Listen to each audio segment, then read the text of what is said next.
beberapa detik, kemudian waswisu mulai bergerak, ya kan? Lebar atuh 200 ge cukup. Coba 800 lamun meuli kabaya, gitu kan? Gitu. Nah, si waswisu didengar, apa akibatnya? Kesadaran yang tadi sudah memerintahkan kemudian hilang, diganti supaya tetap kita merasa percaya diri. Maka si waswisu ngomong lagi, ngasih nasihat, bilang gak apa-apa ya, sedikit juga, yang penting ikhlas. Wah, gaya deui. Lihat saya nih sudah jadi dermawan, padahal 200, padahal perintah pertamanya 1 juta. Kaira. Jadi siapa yang diturut? Yang diturut bukan lagi kesadaran pertama, yang diturut itu adalah si waswisu itu, fisudur, yang sudah mengganggu kesadaran kita. Itulah kehidupanmu selama ini. Maaf saya ngomong begini, berani saya bicara begitu, dan kalian tidak akan bisa menghindar. Terasa oleh saya wajah-wajahnya dari sini ke sana. Asli, saya tidak akan pernah gibah, saya tidak pernah menceritakan setan di belakang. Setannya saya undang di sini. Makanya di Quran surat Al-Baqarah ayat 112, ini masih ayat, belum saya masuk kepada rahasia berserah diri, masih ayat. Dengarkan kata-kata saya supaya semuanya clear, ya. Allah mengatakan begini, bala man aslama wajhahu lillah wa huwa muhsinun falahu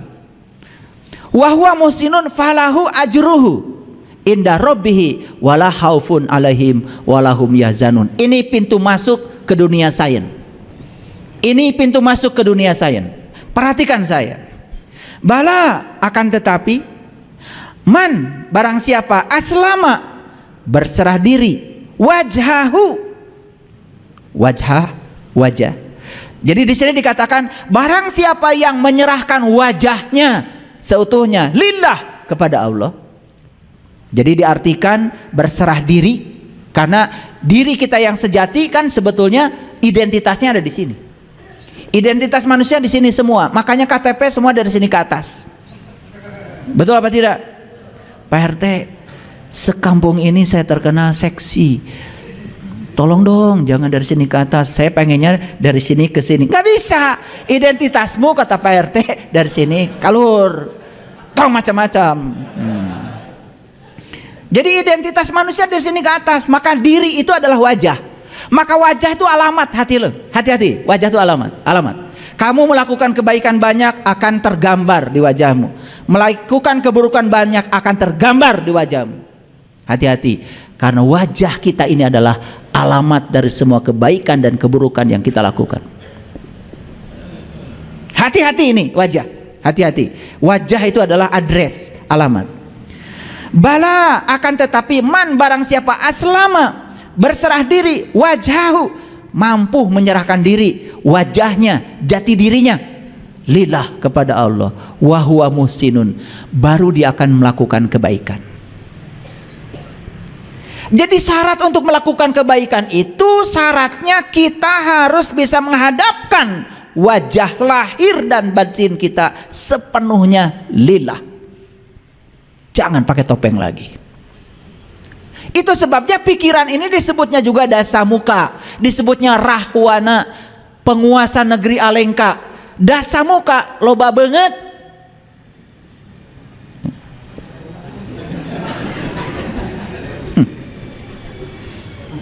Artinya apa? Sepanjang kita masih dikendalikan oleh pikiran kita, sepanjang itu pula kita akan terus bertopeng. Pura-pura soleh, pura-pura suci, pura-pura benar, pura-pura sabar, aslinya gak seperti itu. Tah eta rahwana teh. Makanya saya tidak mau menceritakan rahwana.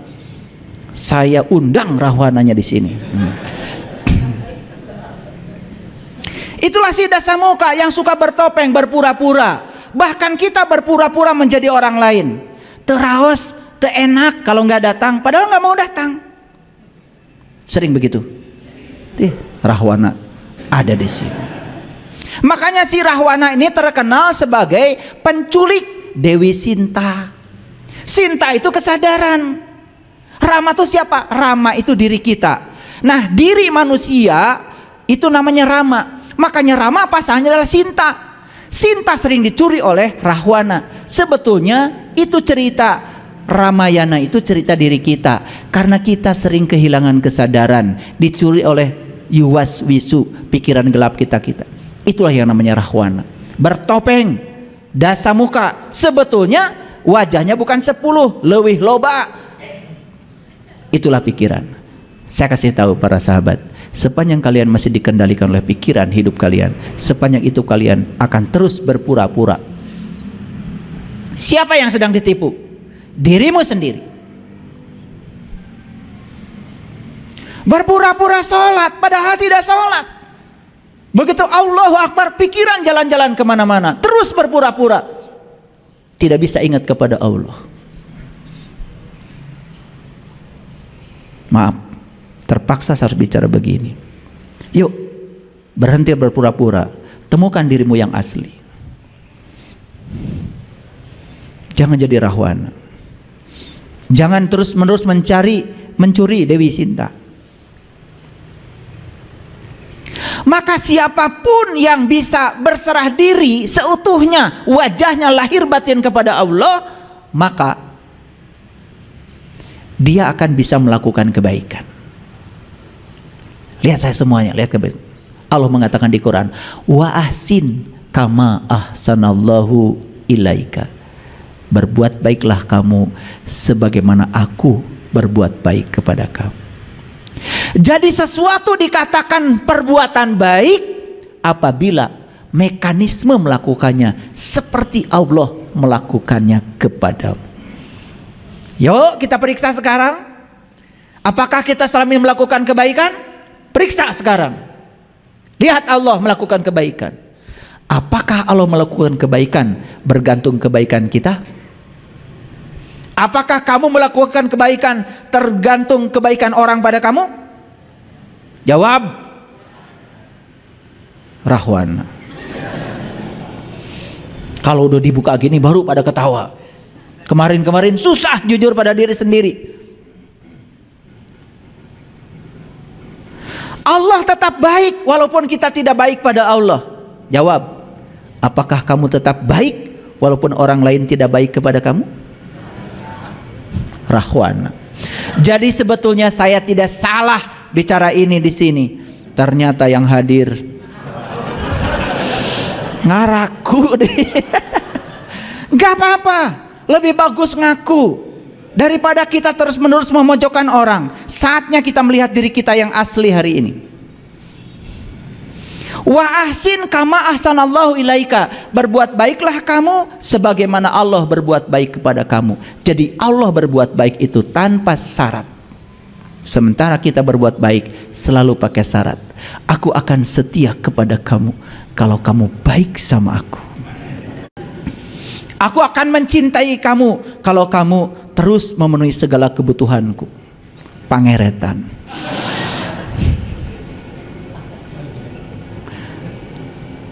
Jadi jangan-jangan semua yang disebut perbuatan baik selama ini, mekanisme melakukannya tidak seperti Allah melakukannya kepada kita. Karena kita terus berpura-pura. Terasa? Kenapa kita tidak bisa muhsinin, tidak bisa menjadi orang baik? Karena kita belum bisa menghadapkan seutuhnya wajah lahir batin kita kepada Allah. Belum aslama, belum Islam. Belum, baru ngaku-ngaku saja. Clear sampai sini? Oke, lanjut. Siapapun yang melakukan kebaikan, maka baginya adalah pahala. Perhatikan, falahu ajruhu, ajrun. Maka bagi dia akan ada ajrun. Saya sudah jelaskan tadi ya. Ajrun itu adalah sang wajibul wujudnya. Ajrun itu adalah zatnya. Jadi sebetulnya pahala yang sebenarnya adalah Allah.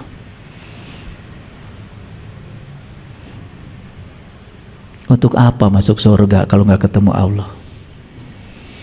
Bukankah kenikmatan tertinggi di surga itu adalah berjumpa, menatap kemuliaan wajahnya? Jadi pahala yang sebenarnya itu adalah ajrun.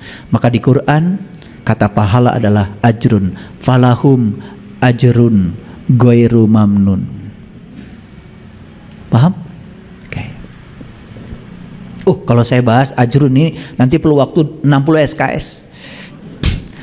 Itu aja dulu, itu dulu. Ya, jangan tanya lebih lanjut dulu ya. Jangan. Karena bagusnya dijawab oleh pengalaman pribadi kita nanti. Jangan dijawab oleh hayalan. Karena setiap pertanyaan kalau jawab, belum tentu jawaban itu adalah atas pertanyaan itu. Oleh karena itu, hati-hati. Sucikan terus pertanyaan. Jangan dikotori oleh jawaban yang keliru. Sucikan terus pertanyaan ya. Oke.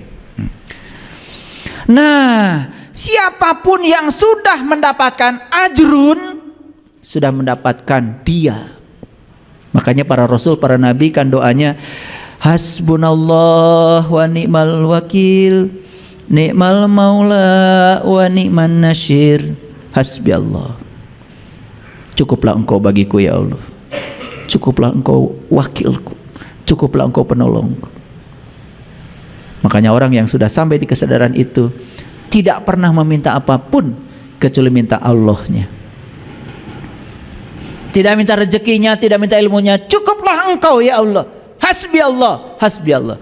Tapi kata-kata itu tidak ada artinya kalau cuma dihafal. Karena buat apa kita bilang hasbi Allah kalau kita belum tahu dan kenal kepada Allah. Kata-katamu hanya sebatas kata-kata kosong, bullshit namanya, tidak ada artinya.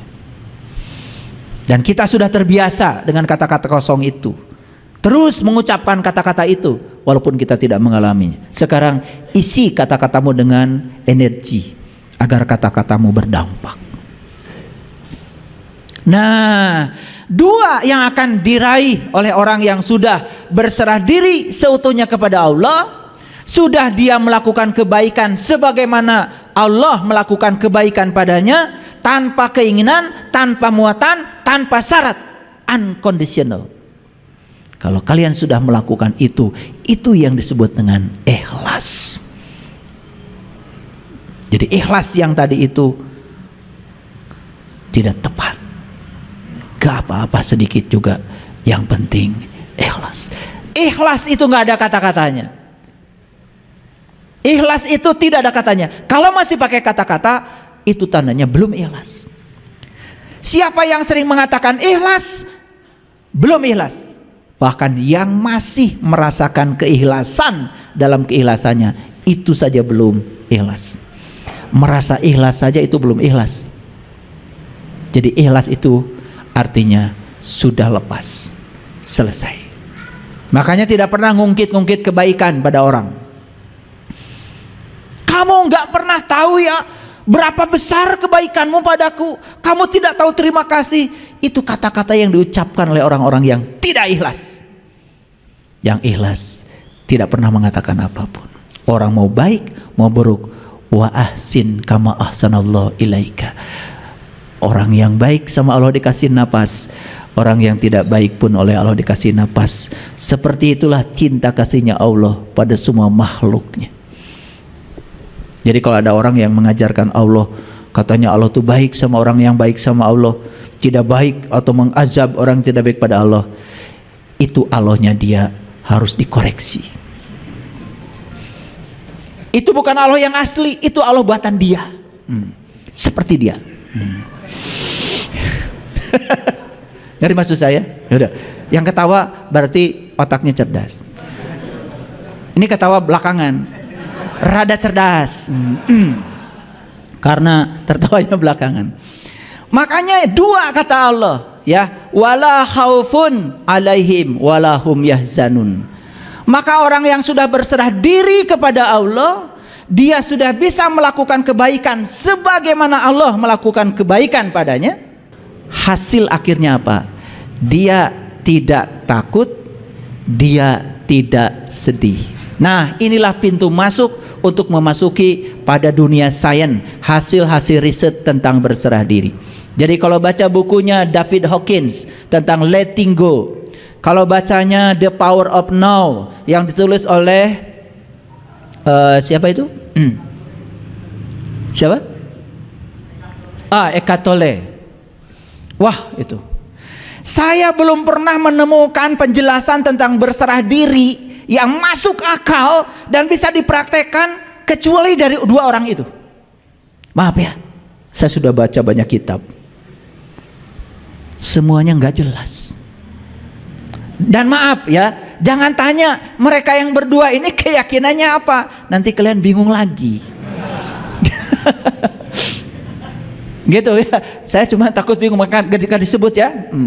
Nah, oke. Perhatikan saya. Jadi kalau orang yang sudah berserah diri kepada Allah itu dua hasil akhirnya, tidak takut dan tidak sedih. Tidak khawatir dan tidak berduka cita. Mari kita lihat dulu sekarang. Kapan seseorang itu takut? Ini hasil riset neuroscience mengatakan bahwa seseorang itu akan takut manakala dia mengizinkan dirinya dibawa oleh pikirannya ke masa depan. Kita buktikan sekarang. Kita bernapas sekarang? Bernapas. Ada duit ya di kantong? Pasti ada, pasti ada. Saya tahu, nggak usah bohong. Ya, beras di rumah ada? Ada. Makanan di rumah ada. Sekarang coba memikirkan besok, memikirkan lusa, memikirkan yang akan datang. Pasti kalian akan takut. Padahal faktanya hari ini kita baik-baik saja. Jadi sebetulnya takut itu terjadi pada diri kita manakala kita mengizinkan diri kita dibawa oleh pikiran palsu kita ke masa depan. Clear? Jadi takut berasal dari mana kalau begitu? Dari kenyataan atau dari ilusi pikiran? Ilusi pikiran. Hari ini ditakutkan, kemarin faktanya hari ini baik-baik saja. Nih saya kasih tahu ya. Hari ini itu kemarin ditakutkan oleh kalian, tapi ternyata kalian hari ini baik-baik saja. Duit ada, buat ongkos ada. Makanya saya kasih tahu, besok itu tidak ada. Untuk membuktikan besok tidak ada, maka naik angkot. Ada tulisan di angkot, hari ini bayar, besok gratis. Besok naik angkot lagi, bayar? Kata supir angkot, kan gratisnya isuk bu. Ada nggak besok? Nggak ada. Walaupun besok masih hidup kan hari ini lagi. Betul apa tidak? Nah ini, aduh, ini kuliah mahal sebetulnya ya. Harusnya bayar ini. Iya, saya ikut pelatihan untuk hidup bahagia saja, saya keluarnya miliaran loh. Belajar kemana-mana. Terbang sana terbang sini, ikut pelatihan tingkat dunia untuk belajar. Jadi saya ingin memadukan, kenapa setelah saya belajar Quran, belajar agama, kok implementasinya belum sampai gitu. Itu rasa saya waktu itu. Ternyata perlu dilengkapi oleh hasil-hasil riset dunia sains. Dan ternyata begitu masuk itu, keren banget, luar biasa. Makanya saya berani mengajarkan berserah diri karena saya sudah mengalaminya. Nah, jadi kalau orang sudah berserah diri secara total, bala man aslama wajhahu lillah wa huwa muhsinun falahu ajruhu inda rabbih wala khaufun alaihim walahum yazanun. Cirinya cuma dua, hasil akhirnya cuma dua. Satu, bebas dari rasa takut. Dua, bebas dari rasa sedih. Baik, takut sudah ngerti ya. Jadi takut itu berasal dari mana? Ilusi pikiran. Karena pikiran itu selalu membawa kita ke masa depan, kalau enggak membawa kita ke masa lalu. Pikiran itu tidak suka saat ini. Jadi sebetulnya orang yang selalu takut dan sedih hidupnya karena dia kurang kunjungan ke saat ini. Kurang berkunjung ke saat ini. Nah, yang kedua sedih. Dari mana sedih? Sedih itu berasal dari masa lalu. Coba sekarang, kalau kita sedang gini nih, sekarang sedang gini, ini kan saat ini, hidup itu di sini saat ini sekarang. Tong ingat nuka pungkur, jangan ingat masa lalu, nggak sedih. Fokus aja dengerin ceramah saya. Nggak sedih kan? Ketawa, bentar tawakan diri sendiri. Coba saat ini juga ingat aja kejadian 2 bulan, 3 bulan, 4 bulan yang lalu. Apa itu ditipu orang, apa disakiti orang. Semua kesedihan itu sebetulnya berasal dari diri kita sendiri yang mengizinkan diri ini dibawa oleh pikiran kita ke masa lalu. Pasti sedih. Makanya saya tidak pernah hidup di masa lalu, saya juga tidak pernah hidup di masa depan. Masa lalu hanya sarana belajar, bukan saya. Masa depan sarana berharap bagi saya. Tapi saya hidup di sini saat ini sekarang dengan cara menerapkan hasil belajar tentang masa lalu, tapi di sini saat ini sekarang. Ya. Kalau ingin lihat surga, lihat anak kita. Kalau ingin lihat surga, lihat anak kita. Anak kita. Ya, anak kita. Anak yang sedang usia 5, 6, 7 tahun, sedang lucu-lucunya. Pernah nggak mikirkan besok gimana kalau nggak ada beras? Pernah? Hari ini ada bubur di hadapannya, dia santap bubur dengan penuh kehusuan saat itu. Betul? Makanya kalau ingin belajar surga, belajar dari anak kecil. Makanya orang Bali mengatakan anak kecil adalah sumber sukacita. Anak kecil lagi bermain, umur 6, 7 tahun, lucu-lucunya, pernah nggak memasalahkan hari lalu? Nggak pernah. Jadwalnya ulin we. Makanya mohon maaf ya, saya menyitir salah satu pernyataan dalam Alkitab. Di situ dikatakan, kamu tidak akan pernah bisa merasakan kerajaan surga kecuali kamu sudah bisa menjadi anak kecil kembali. Jadi kerajaan surga itu hanya bisa dinikmati kalau kita sudah menjadi anak kecil. Apa ciri anak kecil? 2, 1 polos, 2 lugu, dan apa adanya. Anak kecil berantem saat itu juga langsung pelukan dan main lagi, nggak kayak kalian. Betul nggak? Iya. 10 tahun habis berantem masih ingat aja terus. Makanya wajahnya kayak gini, bopeng-bopeng. Sebelah sini nih terutama. Sebelah ini nggak beda. Iya, jika perlu bersumpah, ya, jika saya mati nanti, jangan kau sentuh tubuhku. Geus modar masih kena gitu. Itu dendam masih dibawa. Ya Allah, subhanallah. Nah makanya jadi anak kecil, ya, lucu, polos. Makanya kalau kita ingin belajar surga, belajar dari anak kecil. Anak kecil itu surganya di sini, saat ini, sekarang. Betul? Tidak memikirkan hari esok, tidak memikirkan masa lalu. Hadir di sini, saat ini, sekarang. Kalau kita totalitas hari ini, besok ditentukan oleh hari ini. Jadi besok itu nggak usah dipikirkan sebetulnya. Isi saja secara total hari ini. Hari ini bisa berbagi, berbagilah. Hari ini bisa nengok tetangga yang sakit, tengoklah. Hari ini bisa memberi senyum pada orang, tersenyumlah. Mewah tersenyum itu. Suatu saat kalian tidak bisa itu lagi. Saya kasih tahu pada semuanya, kalian bisa duduk di tempat ini mewah? Mewah. Karena besok-besok belum tentu bisa duduk seperti ini. Bisa nulis mewah? Mewah. Karena besok-besok tidak mungkin bisa menggerakkan tangan ini lagi. Cuci tangan, merasakan air menyentuh tangan kita, mewah?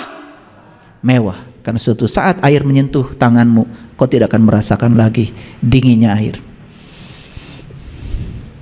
Jadi betapa banyak kemewahan yang diberikan semesta kepada kita, kita lupakan. Kenapa? Lagi cuci tangan, pikiran sudah di meja. Gitu maraneh mah. Punten ya, hayang nyiwit. Iya. Lagi makan, pikiran sudah di pasar. Betul? Itulah manusia. Dulu waktu gadis pengen cepat nikah, membayangkan kehidupan dan pikiran anu nipu. Betul? Menikah teh raos merenanya, kulam teh duaan. Itu. Begitu sudah nikah, pengen cerai. Kieu geuning karasana, kan gitu. Betul? Kayak gitu. Terus berburu ke depan. Katanya pengen piknik ke Bali. Dari rumah udah buru-buru, pakai baju buru-buru, sarapan buru-buru.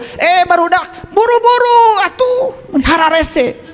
Tuh, rek piknik naon juga gitu. Betul nggak? Celaya tadi di mobil, begitu macet, tit, buru-buru, hayang buru-buru ke airport. Di airport teh, hayang buru-buru naik pesawat. Geus naik pesawat, hayang buru-buru entep deui pesawat teh.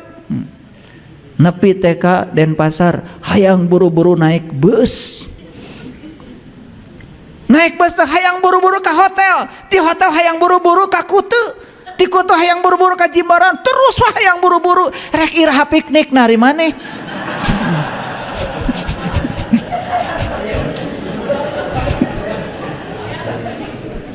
Keun we lah cenah karasaeun. Terus saja ya, diri ini dibawa oleh pikiran ke masa depan. Tidak pernah hadir sugahan keur di mobil teh gek teh calik, alhamdulillah tiasa calik keneh. Begitu nyepang setir teh alhamdulillah Gusti abdi teh tiasa keneh nyepang setir.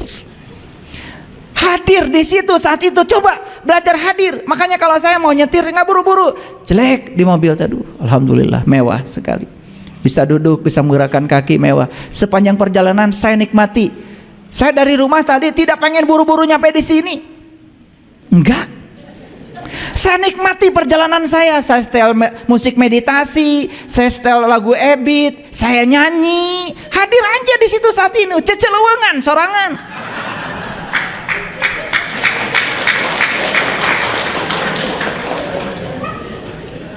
Da marane mah teu kitu. Rek ngaos cenah rumah ka dieu, mau belajar berserah diri di jalan. Nit. Galewang ka dieu. Rek ka mana? Jadi semua kemewahan yang hadir di saat itu hampir tidak ternikmati. Betul? Duh. Itu sebabnya kita ini sering jadi diri palsu, mengizinkan diri kita dibawa oleh pikiran ke masa depan dan masa lalu, tidak pernah hadir di sini saat ini sekarang. Coba belajar berkunjung ke saat ini, hadir di sini saat ini sekarang. Di situ kita akan merasakan kedamaian yang luar biasa. Ini belum dikasih tahu rahasianya, belum. Ini baru ayatnya. Nah sekarang kita belajar. Jadi dari ayat ini Quran surat Al-Baqarah, catat ayat 112. Mahal ini, mahal. Jadi ciri orang yang sudah berserah diri itu sudah tidak lagi takut, tidak lagi khawatir. Jadi berserah diri itu sebetulnya hadir di sini saat ini sekarang, tanpa penilaian benar salah, tanpa penilaian baik buruk. Ini harus dipraktekkan. Coba begitu ada kejadian apapun saat ini, jangan menilai. Terima semua yang terjadi apa adanya, jangan dinilai. Begitu dinilai, kita akan memilih, dan memilih itu mengambil yang kita sukai dan menendang jauh-jauh yang tidak kita sukai. Sepanjang hidupmu seperti itu, berarti kita masih melawan Allah. Sekarang pertanyaannya, adakah di semesta yang terjadi tanpa kehadirannya? Adakah di semesta yang terjadi tanpa kehendaknya? Kenapa kita selama ini masih mengambil ini dan menendang itu? Apa yang kita sukai kita ambil, kita cengkram. Apa yang kita tidak sukai kita jauh-jauh buang. Sepanjang hidupmu seperti itu, sepanjang itu pula kamu tidak akan pernah bahagia. Hadir di sini saat ini sekarang tanpa penilaian, tanpa penghakiman. Yakini semua yang terjadi karena ada kehadirannya. Itulah memahami kun fayakun. Kun fayakun, kehadirannya saja sudah cukup membuat sesuatu terjadi. Kalau dinilai oleh pikiran kita jadi benar salah, dinilai oleh pikiran kita jadi baik buruk, itulah pikiran.